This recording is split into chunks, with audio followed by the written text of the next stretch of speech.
শতভাগ দিতে না পারায় দুঃখ প্রকাশ শিক্ষা উপদেষ্টার। এতদিন বই উৎসবের নামে অপচয় হয়েছে বলছে এনসিটিভি। বছরের প্রথম দিন ঢাকা আন্তর্জাতিক বাণিজ্য মেলা উদ্বোধন, ঘরে ঘরে উদ্যোক্তা তৈরি করতে হবে বললেন প্রধান উপদেষ্টা। নতুন বছরে জুলাই গণহত্যার বিচারের আশা, শক্ত পররাষ্ট্রনীতিতে মাথা উঁচু করে চলার প্রত্যয়। আমাদের যে অধিকার যে আমাদের ক্ষুণ্ণ হয়েছে, এই স্মৃতিগুলোর আর পুনরাবৃত্তি আমরা চাই না। ছাত্র এবং নাগরিকদের রাজনৈতিক সক্রিয়তার জায়গা থেকে বাংলাদেশে নতুন একটি রাজনৈতিক শক্তির আগমন ঘটবে। এই দেশটাকে আমাদের একটা মিনিমাম রাজনৈতিক বন্দোবস্তের মধ্যে নিয়ে যেতে হবে।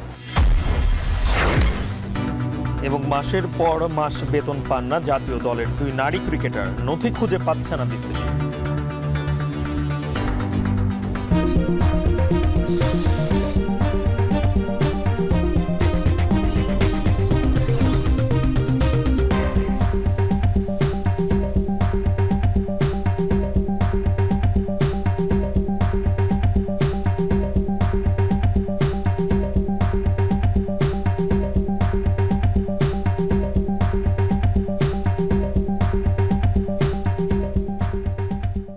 স্বাগত এখন দুপুরে। শুনছিলেন শিরোনাম, পুরো আয়োজনের সঙ্গে আছি আমরা দুইজন, আমি গালিব ইবনে রিয়াজ এবং আমি ইসরাত মুক্তি। গালিব, 2025 সালের প্রথম দিন আজ, আপনাকে নতুন বছরের শুভেচ্ছা জানাচ্ছি। আপনাকেও শুভেচ্ছা। গালিব, নিশ্চয়ই আপনার মনে আছে যখন আমরা স্কুলে পড়তাম, নতুন বই হাতে পাওয়ার যে আনন্দ, এটি কিন্তু পুরনো হয়ে যায়নি, প্রতি বছরই আসছে এবং নতুন বই হাতে পেয়ে শিক্ষার্থীরা উচ্ছ্বসিত হচ্ছে। তবে এবার যদি নতুন বইয়ের কথাটি বলি, বছরের প্রথম দিন এবারে সে ঘটা করে হয়তো বই উৎসবটি হচ্ছে না, তবে প্রথম থেকে তৃতীয় শ্রেণীর পর্যন্ত শিক্ষার্থীরা মোটামুটি সকল পাঠ্য বই তারা পেয়েছেন হাতে, আর বাকি যারা রয়েছেন তারা বাংলা, ইংরেজি এবং গণিত পাবেন। এবং শিক্ষা মন্ত্রণালয় বলছে যে শতভাগ বই পেতে 20 জানুয়ারি পর্যন্ত অপেক্ষা করতে হবে, এবং এ কারণে কিন্তু শিক্ষা উপদেষ্টা যিনি রয়েছেন তিনি কিন্তু দুঃখ প্রকাশ করেছেন। এদিকে এনসিটিভি চেয়ারম্যান যিনি রয়েছেন তিনি বলছেন যে এই বই উৎসব বা গত সরকারের আমলে যতবারই হয়েছে কিনা সেটি আসলে বই উৎসবের নামে একটা অপচয় সেখানে হয়েছে। এবং এবারে পাঠ্যপুস্তকে যেদিন নতুন একটা বিষয় কিন্তু স্থান পেয়েছে সেটি হচ্ছে এই জুলাই গণঅভ্যুত্থানের যে গ্রাফিতি, সেটি এবারের পাঠ্যপুস্তকে স্থান পেয়েছে। এই সব কিছু নিয়ে ফরহাদ বিন নূরের একটি প্রতিবেদন রয়েছে। কি আছে নতুন বইয়ে, পাঠ্যসূচিতে কি, ভেতরের ছবিগুলো কেমন? নতুন বছরের প্রথম দিনেই এমন কৌতূহলী মনে নতুন বই হাতে পেয়ে এক একটি পাতা উল্টিয়ে বইয়ের গন্ধ নিচ্ছে শিক্ষার্থীরা। কর্তৃত্ববাদী আওয়ামী লীগ সরকারের পতনের পর তাদের তৈরি বিতর্কিত 2021-এর শিক্ষাক্রম বাতিল করে অন্তর্বর্তী সরকার। এরপর 2012 সালের শিক্ষাক্রমের 441টি বই পরিমার্জন এবং টেন্ডার প্রক্রিয়া শেষে সরকার ইতোমধ্যে 15% বই পৌঁছে দিয়েছে মাঠ পর্যায়ে। পুরনো কারিকুলামে ফিরে যাওয়ায় এবার 6,79,00,000 বই বেশি ছাপাতে হচ্ছে সরকারকে। 2025 শিক্ষাবর্ষের প্রথম দিন শিক্ষার্থীরা শতভাগ বই না পেলেও কেউ একটি, কেউ দুটি বা 3টি করে বই পেয়েছে। রাজধানীর এক এক স্কুলের চিত্র এক এক রকম। আমার খুব ভালো লাগছে, আজ আমি অনেক খুশি। বইয়ের গন্ধটা খুব ভালো লাগে আমার কাছে, কেন জানি না। আমি এবার ক্লাস 5 থেকে 6 উঠেছি। বছরের একদম নতুন বইটা পেয়ে আমি অনেক খুশি হয়েছি। বিগত সময়ে নিম্নমানের বইয়ে সারা দেশ সয়লাভ থাকলেও এবার বইয়ের মান নিয়ে সন্তোষ প্রকাশ করেন অভিভাবক ও শিক্ষকরা। গতবার থেকে এবারের মানটা ভালো, কাগজটাও ভালো, ছাপাগুলো সুন্দর স্পষ্ট হয়েছে। আমরা মনে করি যে আমরা একটা আশার আলো দেখছি এবং আমাদের শিক্ষার্থীদের জন্য এটা একটা ইতিবাচক দিক হবে। এবছর প্রাথমিক ও মাধ্যমিকে 4.5 কোটি শিক্ষার্থীর জন্য 40,15,00,000 বই বিতরণের লক্ষ্য সরকারের। সেখানে কেবল 6 কোটি বই নিয়ে বছর শুরু হলো। এবার জুলাই বিপ্লবের গ্রাফিতিও স্থান পেয়েছে পাঠ্য বইয়ে। নতুন শ্রেণীর নতুন এই বই তাদের পড়াশোনায় যোগ করবে বাড়তি আনন্দ এবং উৎসাহ। যেসব বই পাওয়া এখনো বাকি তাও যেন দ্রুততম সময়ের মধ্যে দেওয়ার ব্যবস্থা করে সরকার, সেই প্রত্যাশা শিক্ষক, শিক্ষার্থী এবং অভিভাবকদের। নানা সীমাবদ্ধতার কারণে বছরের প্রথম দিনে শিক্ষার্থীদের মাঝে সকল বই বিতরণ না করতে পেরে দুঃখ প্রকাশ করেন শিক্ষা উপদেষ্টা। বুধবার সকালে আন্তর্জাতিক মাতৃভাষা ইনস্টিটিউটে পাঠ্য বইয়ের অনলাইন ভার্সন উদ্বোধন করেন তিনি। বইয়ের সংখ্যা বেড়েছে এবং যে সময় থেকে শুরু করা হয়েছে তখন সময় খুব কম ছিল, তার মধ্যে আবার অনেক পরিমার্জন করতে হয়েছে। এনসিটিবি চেয়ারম্যান বলেন, প্রতি বছর বই উৎসবের নামে অপচয় করা হয়েছে, সে পথে এবার হাঁটেনি অন্তর্বর্তী সরকার। জানুয়ারি মাসের 1 তারিখে বইয়ের নামে যে উৎসবের নামে যে অপচয় হয়েছে সেটি লক্ষ্য করে আমাদের মাননীয় শিক্ষা উপদেষ্টা মহোদয় বলেছেন যে উৎসবের বাহুল্য বাদ দিয়ে আমরা শিক্ষাবর্ষের শুরুতে সকলের নিকট বই পৌঁছে গুণগত মানসম্পন্ন বই পৌঁছে দেওয়াই আমাদের লক্ষ্য। 5 জানুয়ারির মধ্যে প্রাথমিকের বাকি বই, 10 জানুয়ারির মধ্যে মাধ্যমিকের 8টি বই এবং 20 জানুয়ারির মধ্যে শতভাগ বই দেয়া হবে বলে জানিয়েছে এনসিটিবি চেয়ারম্যান। হওয়ার পরিপ্রেক্ষিতে সেই কারিকুলাম। ফরহাদ বিন নূর, এখন, ঢাকা। মুক্তি, আমরা রাজধানীর বই বিতরণের কার্যক্রমের বিষয়টি দেখছিলাম ফরহাদ বিন নূরের প্রতিবেদনে। এটি কিন্তু সারা দেশেই হয়, সেটি বই উৎসব আকারে হয়, কিন্তু এবারে সেটি বই বিতরণ হিসেবেই করা হচ্ছে। তবে এই বই বিতরণ কার্যক্রমও একটু সীমিত পরিসরে করা হচ্ছে, কারণ সব জায়গায় আসলে কাঙ্ক্ষিত যেই বই, যেই চাহিদা সেটি পৌঁছায়নি, যে কারণে অনেক শিক্ষার্থীও এই নতুন বই হাতে পায়নি। এই কারণে কিন্তু বই উৎসবের যে আনন্দ, সেই আনন্দে কিন্তু কিছুটা ভাটা পড়েছে। তবে সংশ্লিষ্টরা আশা করছেন যে জানুয়ারির মধ্যেই সকল শিক্ষার্থীর হাতে পাঠ্যপুস্তক থাকবে। এ বিষয়ে সহকর্মীদের তথ্য ছবিতে একটি প্রতিবেদন রয়েছে। নতুন বছরের নতুন বইয়ের ঘ্রাণ, শিক্ষা জীবনের এই অসাধারণ অনুভূতি পেতে সকাল সকাল স্কুলে খুদে শিক্ষার্থীরা। তবে এবার চট্টগ্রামে প্রাথমিকে মোট 44,04,000 চাহিদার বিপরীতে এসেছে 30% বই। তাই প্রাথমিক বিদ্যালয়গুলোতে কেবল প্রথম ও দ্বিতীয় শ্রেণীর শিক্ষার্থীরা সব বই পায়, আর তৃতীয় শ্রেণীর শিক্ষার্থীরা অর্ধেক ও চতুর্থ ও পঞ্চম শ্রেণীর শিক্ষার্থীরা পায়নি কোনো বই। প্রাথমিকের চেয়ে তীব্র সংকট মাধ্যমিকে। 1,74,00,000 চাহিদার বিপরীতে বই পাওয়া গেছে 3 থেকে 4%। কিছু বিদ্যালয়ে ষষ্ঠ শ্রেণীর বই এলেও অন্যান্য শ্রেণীর বই নিয়ে রয়েছে অনিশ্চয়তা। ময়মনসিংহে প্রাথমিকের প্রথম, দ্বিতীয় ও তৃতীয় শ্রেণীর সব বই দেয়া হলেও দশম শ্রেণীর শিক্ষার্থীরা পায় মাত্র 3টি বই, আর প্রাক প্রাথমিক সহ অন্যান্য শ্রেণীর বই 20 জানুয়ারির মধ্যে পৌঁছে যাবে বলে জানান জেলা প্রশাসক। বরিশালে তেমন কোনো আনুষ্ঠানিকতা ছাড়াই শুরু হয় নতুন বই বিতরণ কার্যক্রম। সকাল 11টার দিকে নগরীর কাউনিয়া শহীদ আরজুমনি মাধ্যমিক বিদ্যালয়ে ষষ্ঠ শ্রেণীর শিক্ষার্থীদের হাতে তুলে দেওয়া হয় বাংলা, ইংরেজি ও গণিত বই। এবার জেলায় প্রাথমিকের 41% আর মাধ্যমিকের 4.2% বই এসেছে। তবে পাওয়া যায়নি মাদ্রাসা, কারিগরি, ভোকেশনাল ও ইংরেজি মাধ্যমের কোনো বই। ফেরদৌস আবির, এখন। গালিব, নতুন বছরের জানুয়ারি মাসে রাজধানীবাসীর জন্য কিন্তু একটি আনন্দের উপলক্ষ হচ্ছে আন্তর্জাতিক বাণিজ্য মেলা। সবার একটি ঘোরার একটা জায়গা হয়, কেনাকাটা করেন, বিভিন্ন দেশের পণ্যের সমাগম সেখানে হয়। এবারও কিন্তু এবছরের যে আন্তর্জাতিক বাণিজ্য মেলা, আজ সেটির উদ্বোধন হয়েছে এবং উদ্বোধন করে প্রধান উপদেষ্টা কিন্তু বলেছেন যে তিনি ঘরে ঘরে উদ্যোক্তা তৈরির তিনি আহ্বান জানিয়েছেন এবং এই সময় তিনি আরও বলেছেন যে সরকারি পৃষ্ঠপোষকতায় স্থানীয় পণ্যের মান উন্নয়নের যে সেবাদানকারী প্রতিষ্ঠানগুলো রয়েছে সেগুলোকে আরও শক্তিশালী করা হচ্ছে। এবং একই অনুষ্ঠানে বাণিজ্য উপদেষ্টা তিনি উপস্থিত ছিলেন এবং সেখানে তিনি বলার চেষ্টা করেছেন যে এই যে বাজারে যে সিন্ডিকেটের যে দুর্বৃত্তায়ন, সেটি দূর করার চেষ্টা করছে সরকার। এবং সেই সাথে যেহেতু সামনে রমজান মাস, পণ্যের দাম কেমন থাকবে সেটির একটা প্রশ্ন উঠে আসে। তিনি সেখানে আশ্বাস দিয়েছেন যে দাম যতটুকু পারা যায় সহনীয় পর্যায়ে থাকবে। এ নিয়ে বেলায়েত হোসেনের একটি প্রতিবেদন রয়েছে। শুরু হলো আন্তর্জাতিক বাণিজ্য মেলা 2025। তারুণ্যের চেতনাকে প্রাধান্য দিয়ে সাজানো হয়েছে এবারের আসর। থাকছে অনলাইনে স্টল, প্যাভিলিয়ন, বরাদ্দ কিংবা টিকিট কাটার সুবিধা। খ্রিস্টীয় নববর্ষের প্রথম দিন রাজধানীর অদূরে পূর্বাচলে বাংলাদেশ চায়না ফ্রেন্ডশিপ এক্সিবিশন সেন্টারে মেলার উদ্বোধনী অনুষ্ঠানে যোগ দেন প্রধান উপদেষ্টা ডক্টর মোহাম্মদ ইউনূস। দেশের শীর্ষ এই মেলার উদ্বোধন ঘোষণা করে তিনি বলেন, মেলার উদ্দেশ্যই হলো আন্তর্জাতিক বিনিয়োগকারীদের আকর্ষণ করা। সরকারি পৃষ্ঠপোষকতায় স্থানীয় পণ্যের মান উন্নয়নে সেবা প্রদানকারী প্রতিষ্ঠানগুলোকে আরও শক্তিশালী করা হচ্ছে বলে জানান প্রধান উপদেষ্টা। বলেন, রপ্তানি সেবা প্রদানকারী সংস্থাগুলোর সক্ষমতা বৃদ্ধি, আধুনিক ও দ্রুততর সেবা নিশ্চিত করার লক্ষ্যে কাজ করছে সরকার। স্থানীয় পণ্যের মান উন্নয়নে সেবা প্রদানকারী সংস্থাগুলোকে আরও শক্তিশালী করা হচ্ছে। রপ্তানি সেবা প্রদানকারী সংস্থাগুলোর সক্ষমতা বৃদ্ধি, আধুনিক ও দ্রুততর সেবা নিশ্চিত করার লক্ষ্যে সংশ্লিষ্ট সংস্থার বিদ্যমান অবস্থা, সমস্যা ও সম্ভাবনা সংক্রান্ত গ্যাপ নিরূপণের জন্য সার্ভে করা হচ্ছে। সকলের সম্মিলিত প্রয়াসে নতুন নতুন পণ্য উদ্ভাবনের মাধ্যমে আমাদের রপ্তানিকে আরও সমৃদ্ধ করতে হবে। পণ্যের পাশাপাশি সেবা খাতে বিনিয়োগ ও রপ্তানি বৃদ্ধির লক্ষ্যে এগিয়ে আসার জন্য আমি আমাদের ব্যবসায়ী মহলকে অনুরোধ জানাচ্ছি। ঘরে ঘরে উদ্যোক্তা তৈরির আহ্বান জানিয়ে সরকার প্রধান বলেন, শুধু তরুণ তরুণীরাই নয়, বয়স্কদেরকেও কাজে লাগিয়ে অর্থনীতিকে এগিয়ে নিতে হবে।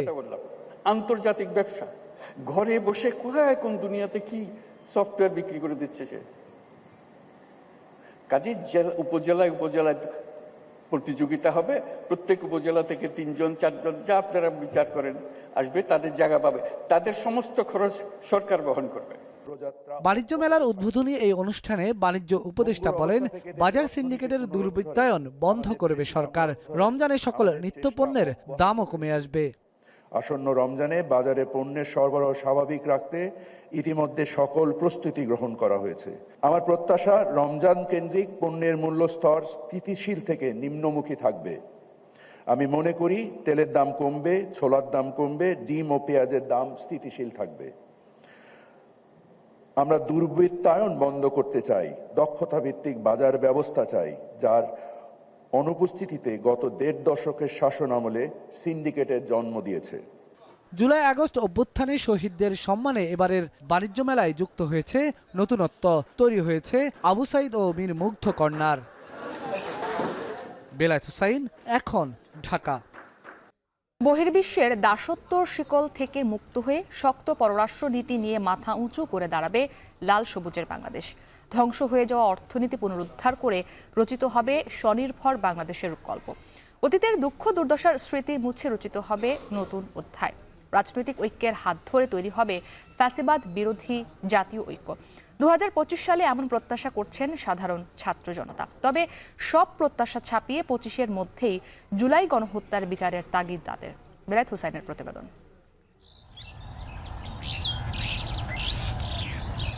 25-এর রাঙা সকালে যে সূর্যটা উদিত হলো, তার পেছনের ইতিহাস কতটা বিষাদময়। অতীতের 53টা সূর্যোদয় নিশ্চয়ই সেই সাক্ষ্য বয়ে চলে। অবশেষে অস্তমিত হয়েছে হতাশার কালো মেঘে ঢাকা আকাশে। 1971 সালে যে আকাঙ্ক্ষা নিয়ে মুক্তি সংগ্রামে ঝাঁপিয়ে পড়েছিল মুক্তিকামী জনতা, প্রশ্নটা তো সেখানেই, স্বাধীনতার এত বছর পরও কেন 24 সালে এসে সেই একই মুক্তির আশায় রক্তে লাল রঞ্জিত হয়েছে প্রিয় মাতৃভূমির জমিন। 52টা গ্লানিময় বছর শেষ করে যখন 53তম বছর তথা 2024-এ এসে দাঁড়িয়েছিল লাল সবুজের বাংলাদেশ, তার শুরুটাই হয়েছিল মানুষের ভোটাধিকার হরণের এক ডামি নির্বাচনের মধ্য দিয়ে। এরপর ভঙ্গুর অর্থনীতিতে মানুষের নাভিশ্বাস আর ফ্যাসিবাদের জাঁতাকলে পড়ে কত শত অধিকার বঞ্চিত হতে থাকলো প্রজাতন্ত্রের মালিক নামের সাধারণ জনগণ।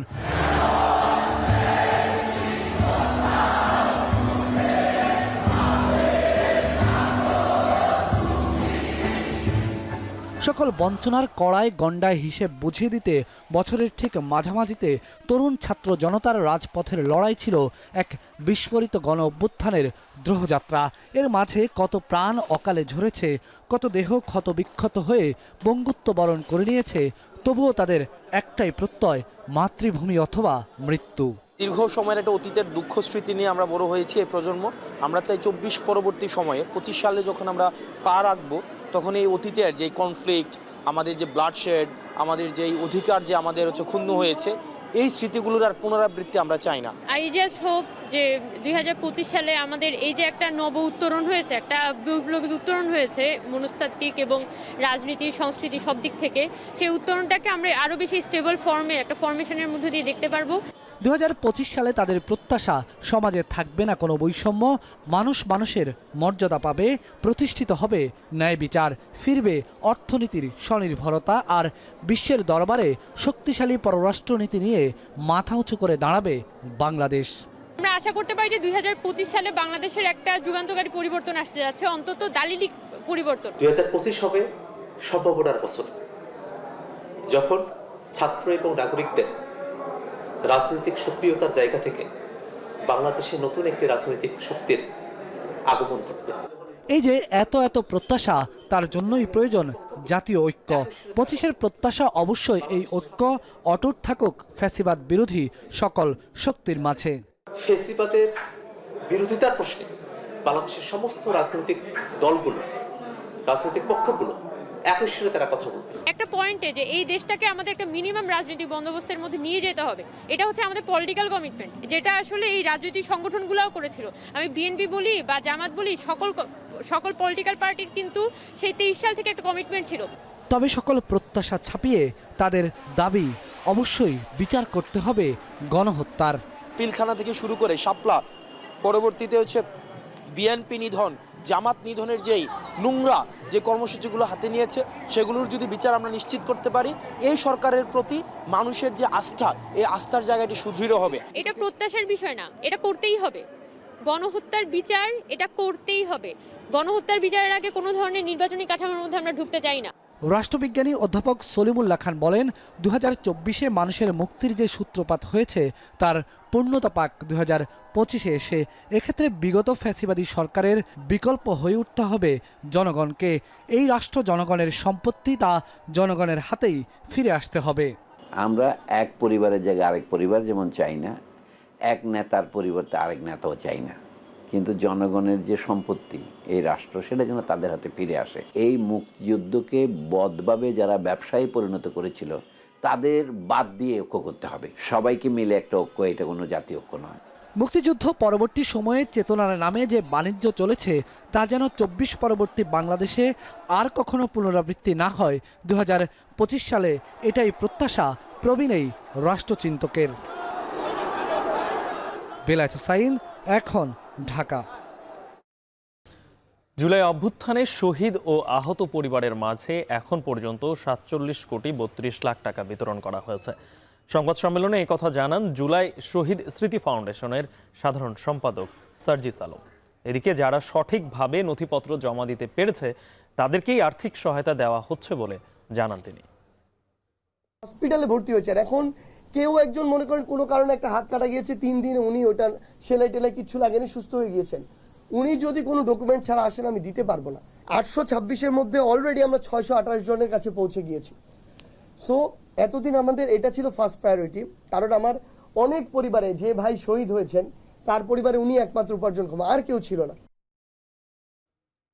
সবশেষ খ্রিস্টীয় নববর্ষকে বরণ করল যুক্তরাষ্ট্র। নিউ ইয়র্কের টাইমস স্কোয়ারে হাজারো মানুষ দেশে দেশে উদযাপন।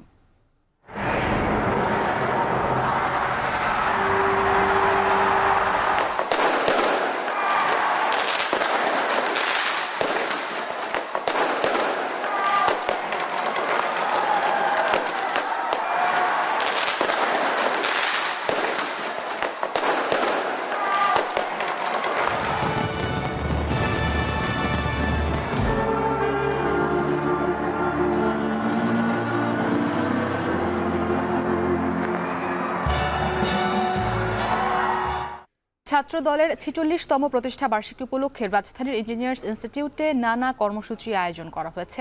সেখান থেকে বিস্তারিত জানাতে আমাদের সঙ্গে যুক্ত হয়েছেন সিফাত শাহরিয়ার। সিফাত, অনুষ্ঠানে কি বলছেন কেন্দ্রীয় নেতারা, বিস্তারিত জানাবেন।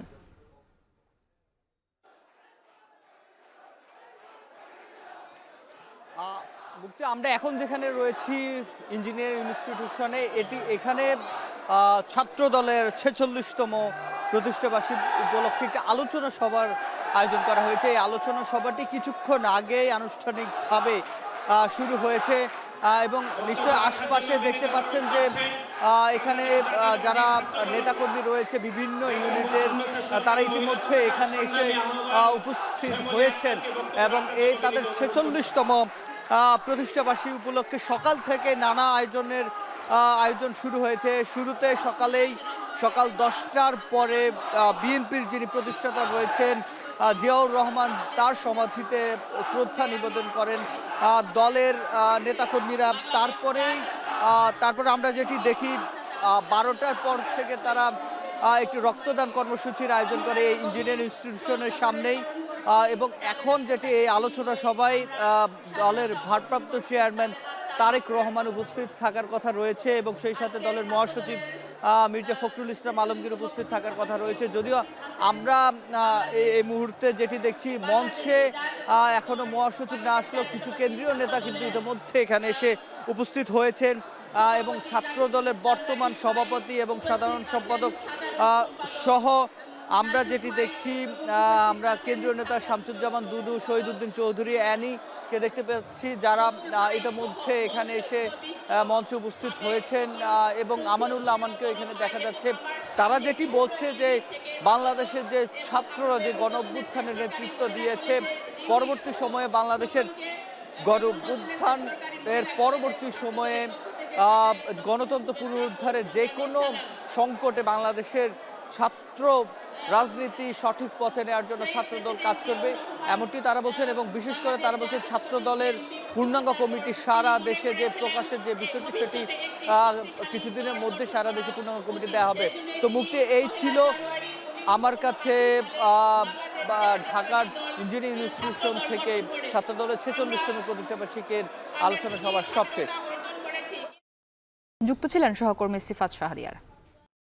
বিএনপির স্থায়ী কমিটির সদস্য ডক্টর মঈন খান বলেছেন, মানুষ ভোটের অধিকার ফিরে পেলে দেশে আবার গণতান্ত্রিক সরকার ফিরে আসবে।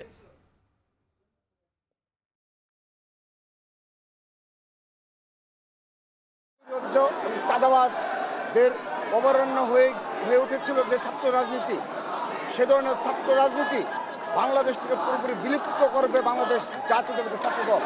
তারই ধারাবাহিকতায় আজকে লক্ষ্য করে দেখুন, এই প্রতিষ্ঠাবার্ষিকী উপলক্ষে সারা দেশে কোনো ইউনিটের বিরুদ্ধে, একটি নেতা কর্মীর বিরুদ্ধে চাঁদাবাজির কোনো অভিযোগ আসেনি। সংস্কার কোনোদিন থেমে থাকে না, কাজেই আগে সংস্কার পরে নির্বাচন, অথবা আগে নির্বাচন পরে সংস্কার, এগুলো কোনো অর্থবহ প্রশ্ন নয়। সংস্কার চলবে যদি আমরা গণতন্ত্রে বিশ্বাস করি। প্রতি 5 বছর নির্বাচন হবে। আপনারা নতুন প্রজন্মের কথা বলেছেন, এদেশে নতুন প্রজন্ম তো ভোট দেবারই সুযোগ পায়নি। তারা আকুল হয়ে আছে, তারা ভোটার হয়েছে, তারা ভোট দিতে চায়। 2025 সাল হবে সাবেক প্রধানমন্ত্রী শেখ হাসিনা ও আওয়ামী লীগের মানবতা বিরোধী অপরাধের বিচারের বছর। নতুন বছরই বিগত 16 বছরের অপকর্মের বিচারের কাজ চলবে বলে আশাবাদ ব্যক্ত করেছেন আন্তর্জাতিক অপরাধ ট্রাইব্যুনালের চিফ প্রসিকিউটর মোহাম্মদ তাজুল ইসলাম। 2025 সাল যেন বাংলাদেশের জন্য একটা সুবর্ণ ইতিহাসের বছর হয়, এবং এইটার মধ্য দিয়ে, এই বছরের মধ্য দিয়ে যে বড় বড় অপরাধী আছে, যে বড় বড় অপরাধ আছে, সেগুলোর বিচার প্রক্রিয়ার একটা সমাপ্তি ঘটানো যায়। আজকে নতুন বছরে একটা কাজ আমরা করেছি, যে অন্তত একটা ওয়ারেন্ট ইস্যু হয়েছে বা প্রোডাকশন ওয়ারেন্ট ইস্যু হয়েছে। আমরা জাতির কাছে আমাদের পক্ষ থেকে যেটা জানাতে চাই, আমাদের যতটুকু সামর্থ্য আছে সেই সামর্থ্যের পুরোটা ঢেলে দিয়ে এই বিচার প্রক্রিয়াটাকে সফল করার জন্য যে জাতীয় আকাঙ্ক্ষা আছে সেটা বাস্তবায়নের জন্য আমরা কাজ করব। খ্রিস্টীয় নতুন বছর বরণে কক্সবাজারে বেড়েছে পর্যটকদের ভিড়। চাঙ্গাই স্থানীয় ব্যবসা বাণিজ্য সৈকতের সুগন্ধা পয়েন্ট থেকে যুক্ত হচ্ছেন মনতোষ পেতজ্ঞ। মনতোষ, বছরের প্রথম দিন নিশ্চয়ই কক্সবাজারে পর্যটকদের ভিড় বরাবরই আমরা দেখি, এবারে কেমন ভিড় দেখছেন, আর হোটেল মোটেলে পর্যটকদের উপস্থিতি কেমন? গালিব, নতুন বছর বরণকে ঘিরে মূলত উচ্ছ্বাস কিংবা উৎসবের শহরে পরিণত কক্সবাজার। মূলত গতকাল 31st নাইটকে ঘিরে এই পর্যটকদের সমাগমটি বেড়েছে, এবং আজকেও আমরা দেখছি যে হোটেল মোটেলগুলোতে হোটেল মালিকদের সাথে আমরা কথা বলেছি, 60 থেকে 70% বেশি কক্ষ কিন্তু বুকিং রয়েছে। তবে এই মুহূর্তে সৈকতের যে পরিস্থিতি, সেটি পর্যটকদের উপস্থিতি কিছুটা কমেছে। দুপুরে খাবার সময় অনেকে খাবার খেতে গিয়েছেন, সে কারণে পর্যটকদের পদচারণাটা সৈকতে কিছুটা কমেছে। তবে কক্সবাজারের অন্যান্য যে পর্যটন স্পটগুলো রয়েছে সেখানে পর্যটকদের স্বতঃস্ফূর্ত উপস্থিতি আছে, এবং সকাল থেকে আমরা সৈকতের যে পয়েন্টগুলো আছে, মূলত পর্যটক সমাগম হয় এই ধরনের পয়েন্টগুলোতে আমরা দেখছি যে বিশেষ করে কলাতলি থেকে লাবণী পর্যন্ত 3 কিলোমিটার যে দীর্ঘ সৈকত, এই সৈকত জুড়েই কিন্তু প্রচুর পর্যটকের উপস্থিতি আছে, এবং তাদের কারণে সৈকত কেন্দ্রিক যে ব্যবসা বাণিজ্য সেটি কিন্তু জমে উঠেছে। এবং এখানে যে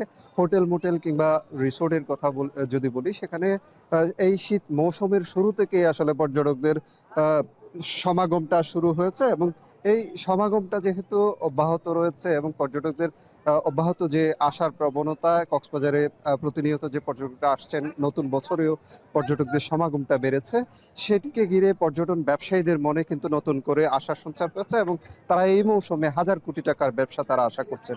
গালিব, এই ছিল কক্সবাজার সৈকত থেকে আমার কাছে সবশেষ। কক্সবাজার থেকে যুক্ত ছিলেন সহকর্মী মনতোষ। আলিম, আবারও নতুন বছর উদযাপনের খবর জানাতে চাই। আতশবাজি এবং বর্ণিল যে আলোকসজ্জা, সেটার মধ্য দিয়ে কিন্তু পুরো বিশ্বের মানুষ তারা নতুন বছরকে স্বাগত জানিয়েছেন। বিশেষ করে যদি বলি যুক্তরাষ্ট্র, অস্ট্রেলিয়া, ইউরোপ এবং মধ্যপ্রাচ্যের যেই দেশগুলো রয়েছে, জমকালো আয়োজনের মধ্য দিয়ে তারা 2025 সালকে স্বাগত জানিয়েছে। এবং মুক্তি, যেরকম টাইম জোনের ভিন্নতার কারণে প্রথম খ্রিস্টীয় নববর্ষ উদযাপন করে যেমন নিউজিল্যান্ড, ঠিক সর্বশেষ নববর্ষ উদযাপন করেছে যুক্তরাষ্ট্র। এবং সবার প্রত্যাশা এই নতুন বছর শান্তির বার্তা নিয়ে আসবে। ঈশিতা ব্রহ্মের একটি প্রতিবেদন রয়েছে।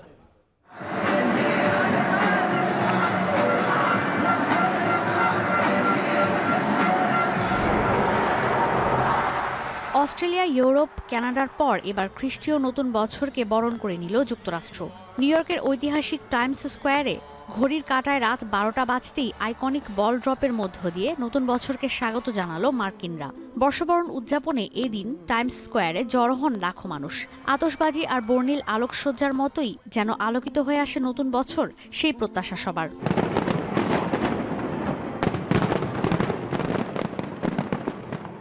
অন্যদিকে ঘড়ির কাঁটায় রাত 12টা বাজতেই চোখ ধাঁধানো আতশবাজি আর বাহারি আলোকসজ্জায় ছেয়ে যায় লন্ডনের আকাশ। বেজে ওঠে লন্ডনের ঐতিহ্যবাহী বিগ বেনের ঘণ্টা। টেমস নদীর তীরেও জমজমাট বর্ষবরণের আয়োজন। কম যায়নি ফ্রান্সের রাজধানী প্যারিস। আইকনিক চ্যাম্পস এলিসিস এভিনিউতে জমকালো আয়োজনে স্বাগত জানানো হয়েছে 2025কে। আর জার্মানির রাজধানী বার্লিনের ব্র্যান্ডেনবার্গ গেটেও বর্ষবরণের আয়োজন ছিল চোখে পড়ার মতো। নতুন বছরকে বরণ করে নিতে সেখানে ভিড় জমান দেশি বিদেশি লাখো পর্যটক। এছাড়াও দৃষ্টিনন্দন আলোকসজ্জা, মনোমুগ্ধকর আতশবাজি আর বাহারি আয়োজনে নতুন বছরকে বরণ করে নিয়েছে ইউরোপের অন্যান্য দেশ।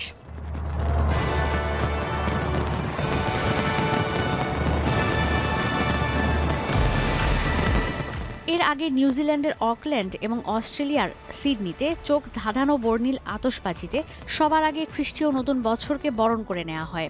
আইকনিক সিডনি হারবারের মনোমুগ্ধকর এই আতশবাজি দেখতে সেখানে জড়ো হন অন্তত 10 লাখ দেশি বিদেশি পর্যটক। টেলিভিশনে সরাসরি সিডনি হারবারের বর্ষবরণের অনুষ্ঠান দেখেছেন বিশ্বের 50 কোটিরও বেশি মানুষ। নতুন আশা নিয়ে নববর্ষ এসেছে অস্থির মধ্যপ্রাচ্য। কাতারের লুসাইল বোলেভার্ডে বর্ণিল আতশবাজিতে স্বাগত জানানো হয় নতুন বছরকে। সংযুক্ত আরব আমিরাতের শহর রাস আল খাইমাতে ড্রোন আর আতশবাজির মধ্য দিয়ে স্বাগত জানানো হয় 2025কে।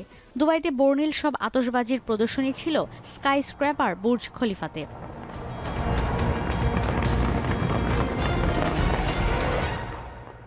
বিমান বিধ্বস্তে 179 জন নিহতের ঘটনায় নতুন বছর বরণে তেমন আয়োজন নেই দক্ষিণ কোরিয়ার। বর্ণিল নানা আয়োজনে বর্ষবরণ উদযাপিত হয়েছে জাপান, চীন, ইন্দোনেশিয়া, থাইল্যান্ড, সিঙ্গাপুর, ভারত সহ বিশ্বের বিভিন্ন দেশে। জমকালো আয়োজনে বর্ষবরণ হয় ব্রাজিলের রিও ডি জেনিরোর কোপাকাবানা সমুদ্র সৈকতেও। 39টি ভিন্ন টাইম জোনের কারণে নতুন বছর উদযাপনে 26 ঘন্টার মতো সময় লেগেছে পুরো বিশ্বে। সবার আগে খ্রিস্টীয় নববর্ষকে স্বাগত জানিয়েছে প্রশান্ত মহাসাগরীয় দ্বীপ রাষ্ট্র কিরিবাতি। এরপর নতুন বছর এসেছে নিউজিল্যান্ড আর অস্ট্রেলিয়াতে। সবশেষ 2025কে বরণ করে নিল যুক্তরাষ্ট্র। ঈশিতা ব্রহ্ম, এখন বিশ্ব। শেষ করব এখন দুপুর। তার আগে শিরোনামগুলো আরও একবার।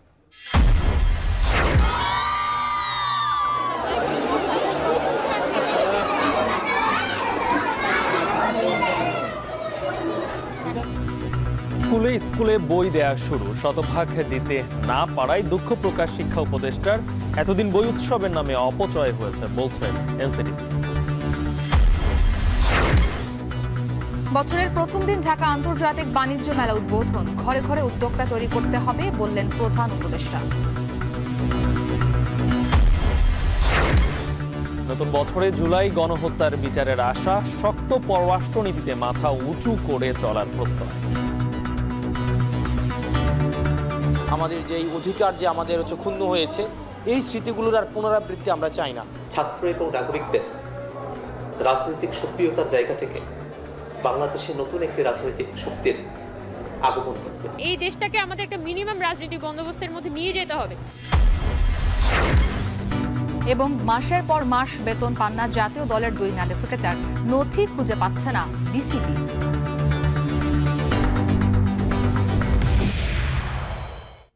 এই ছিল এখন দুপুর। এখন টেলিভিশন ওয়েবসাইটে দেখতে ভিজিট করুন এখন.tv। ফেসবুকে চোখ রাখুন facebook.com/tv.এখন আর ইউটিউবে লাইভ দেখতে ভিজিট করুন youtube.com/c/echontv।